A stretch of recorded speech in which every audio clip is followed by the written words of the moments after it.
C'est tout à fait surprenant de voir une délégation africaine tenter de jouer les bons offices. Pour faire les bons offices, il faut avoir des atouts. Quels sont les atouts du continent africain dans ce sens? Pour qu'on se fasse entendre sur quoi nous pouvons jouer. Eh bien, c'est rien du tout. On a soupçonné qu'on n'était pas neutre, et donc pour montrer qu'on est neutre, il faut qu'on fasse des initiatives. Et cette initiative ne vient pas d'un pays africain, elle ne vient d'aucun chef d'État africain, elle vient d'un homme d'affaires. Les énormes ressources minières et énergétiques dont nous regorgent nos sous-sols ne nous appartiennent même pas.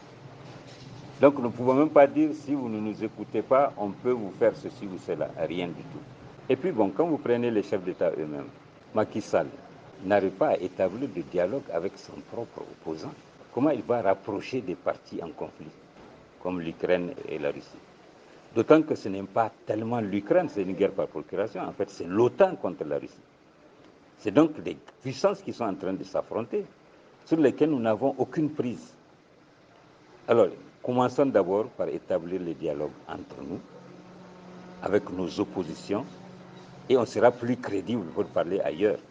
Eh bien, on se serait attendu à ce que l'Afrique se préoccupe de comment assurer l'autosuffisance alimentaire du continent, comment assurer l'autosuffisance énergétique du continent, comment assurer l'autosuffisance technologique du continent. Rien de tout cela. On est toujours à la traîne.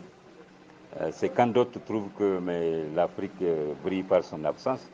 Et donc, ce qui se passe aujourd'hui, c'est la preuve, une fois de plus, que devant des enjeux extrêmement importants, devant un basculement du monde qui est en train de se réaliser, les chefs d'État africains sont encore en train de contempler.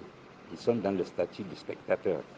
Alors que c'est le moment le plus propice pour réaliser des initiatives, pour se prendre en charge, pour desserrer l'étau de toutes les contraintes qui pèsent sur nous et qui nous empêchent de satisfaire la population africaine. Donc, perspective de paix, pas du tout. Pour l'Afrique, non plus, parce que de toute façon, ce qu'on va dire, c'est nous sommes pénalisés parce que nous n'arrivons pas, il y a un renchérissement des produits. Mais est-ce qu'on est obligé de compter sur l'extérieur pour s'alimenter? Et vous allez d'ailleurs être surpris. Qui va payer les billets? Ça risque d'être l'Union européenne. Rien que le déplacement, ça risque d'être l'Union européenne ou peut-être l'homme d'affaires qui serait à l'origine de cette initiative. Mais ce ne sont pas les États qui vont prendre en charge. Mais combien de fois les puissances occidentales ont contribué au budget de l'Union africaine? C'est quand même scandaleux, mais c'est comme ça. Combien de fois la France a participé au budget de la CEDEAO? Nos pays, là, il faut les voir pour ce qu'ils sont.